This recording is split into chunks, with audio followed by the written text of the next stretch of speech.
Establishment جس کی آپ بات کر رہے ہیں وہ یہ دیکھے گی کہ میں اس کا اگلا حصہ کیا ہے جملے کا کہ طاقتور آواز کون سی ہے. اگر وہ یہ دیکھے گی کہ طاقتور آواز کس کی ہے تو اس میں بھی اس کے ذہن میں یہ بات ضرور منصوبہ ہوگا کہ وہ اپنی بات کو اس کے ذریعے سے کس طرح نافذ کرے.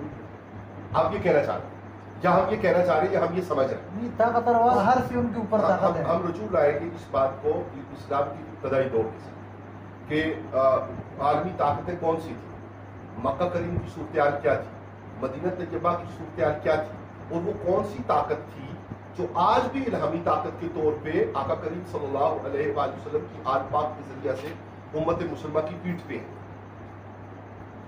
ہمیں مدد حاصل ہے, ہمیں مولا امیر کائنات علی ابی طالب علیہ السلام کی مدد حاصل ہے.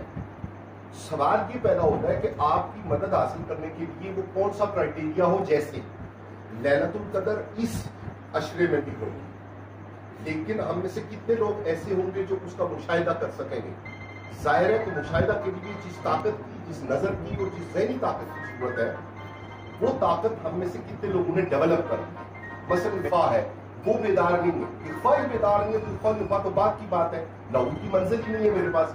اس صورتحال میں رہتے ہوئے اگر میں یہ انکار کروں کہ لیلۃ القدر نہیں ہوگی تو یہ میرا انکار ہے, قرآن کا انکار ہے. اصل میں مجھ میں صلاحیت نہیں ہے کہ میں لیلۃ القدر کو دیکھوں. ضرورت اس بات کی ہے کہ ہم لوگ اپنے اندر وہ صلاحیت کو لیکس کریں, جمع کریں کہ جس سے ہمیں مولا مشکل کشا کرم اللہ وجہ الکریم کی جو قیادت اور سیادت ہے اس کی برکتیں اور نور حاصل.